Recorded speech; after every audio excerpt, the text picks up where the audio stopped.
118 miles northwest of Las Vegas, Nevada, in a forbidding stretch of desert, lies a mysterious place that is known by many names. Dreamland, Paradise Ranch, Groom Lake, and most notably, Area 51.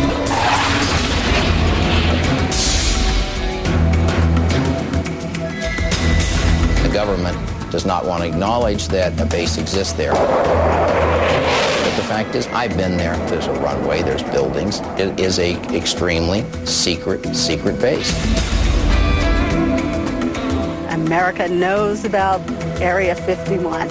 It's now a household term.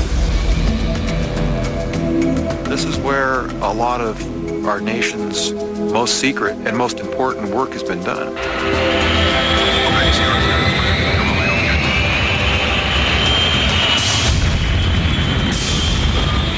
Area 51 is a breeding ground for conspiracy. People are willing to believe the most preposterous things about what could actually be going on there.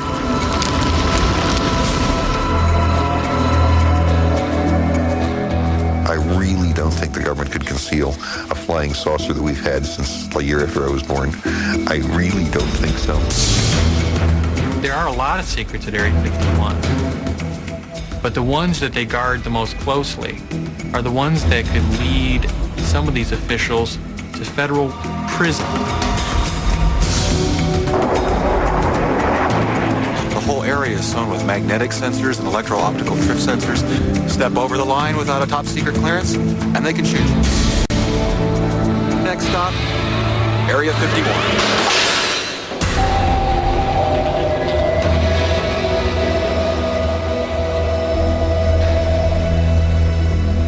Although officially our government denies its very existence, Area 51 has become part of our popular culture, inspiring films, books, and TV shows. But to truly understand the Area 51 mystique, we must look beyond the extraordinary claims and conspiracy theories. This is Survival City on the atomic testing grounds at Yucca Flat, Nevada. To a time when our nation was gripped by the paranoia of the Cold War. 3, 2, 1, T0. A time when Area 51 was literally carved out of the Nevada desert, one of the several areas set aside for atomic testing. The area where the Groom Lake Area 51 Air Base exists, that land back in the early 50s was grabbed by the Atomic Energy Commission, which is now called the DOE, the Department of Energy. And these are the people who've been responsible for the nation's nuclear weapons. And they needed somewhere to test them. And south central Nevada there is a place that no one cared about very much at all. This is not contested ground. And on old maps, if you look at old maps of this area, Atomic Energy Commission maps, you will see it divided up into areas. These are big boxes. And at a certain time, the chunk of land where Groom Dry Lake is, which is one of the many dry alkaline lake beds that are out in that area, was called Area 51. Those are old maps, and that system is not used anymore. But the name Area 51 is sort of stuck to the place. In the spring of 1955, the area in grid number 51 took on a much larger role in our government's dealings with the Soviet Empire. That year, Lockheed Aeronautics engineering genius Kelly Johnson designed America's first super-secret spy plane, the U-2. But Johnson had one problem. He needed a place to test his covert creation. He turned to his trusted friend, civilian test pilot Tony LeVere, the man who some say is the true father of Area 51. I told Kelly in simple words, I know exactly what you want, and I'll get right with it, which I did.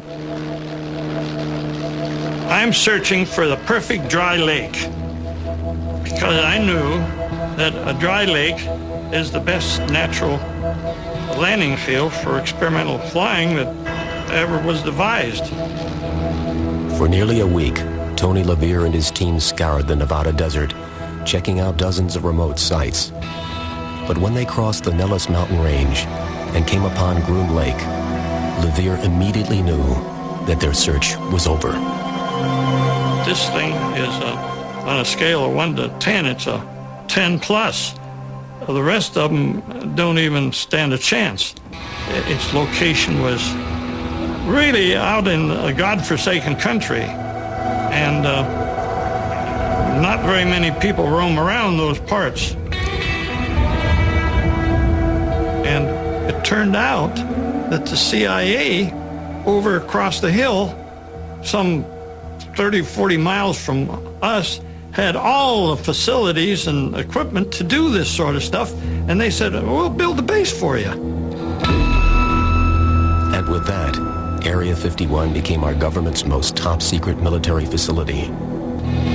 Within a few short weeks, Tony LaVere found himself behind the controls of Kelly Johnson's Cold War brainchild, the U-2 spy plane. In any war, the most powerful weapon is information about the enemy. In the late 1950s, the U-2 spy plane, developed and test-flown at Area 51, became our government's secret weapon in the Cold War against the Soviet Union. We knew the Russians were working as fast and cleverly as they could to make nuclear bombs, but we had no way to look into their vast terrain. So the CIA went to the Lockheed Skunk Works, which is a very brilliant little engineering group at the time, and said, can you make us something that flies high? And with a bunch of fast work, made one of the first really invincible spy planes, the U-2. Equipped with sensitive infrared cameras, the U-2 was capable of producing detailed aerial images of enemy installations from as high up as 80,000 feet, far beyond the range of enemy radar. Although the U-2 was actually a spy plane, a cover story was put out that it was being tested at Groom Lake for high-altitude weather research for the National Advisory Committee on Aeronautics, a predecessor to NASA. And the aircraft were actually painted in false NACA markings in case one crashed off-site. For years, the U-2 flew dozens of clandestine missions with total anonymity, bringing back vital photographic proof of Russia's military and nuclear weapons buildup. But in May of 1960, all the secrets surrounding the U-2 spy plane came crashing down. Secret reconnaissance of Russia by high-flying American U-2 jets ended when one was downed deep in Soviet territory.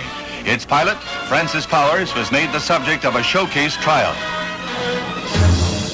You had this famous shoot-down of Francis Gary Powers, and he was captured. And this was at a very sensitive moment in time when there was a summit meeting coming between Eisenhower and Khrushchev. And about 5 days before this, our guy falls out of the sky in an unacknowledged airplane. And this, of course, created a huge flap. Gary Powers was convicted of spying by a Soviet court and sentenced to 10 years in prison. However, he was later released and exchanged for a Soviet agent in U.S. custody. There's no question in my mind that the intelligence that they got on Russia probably kept us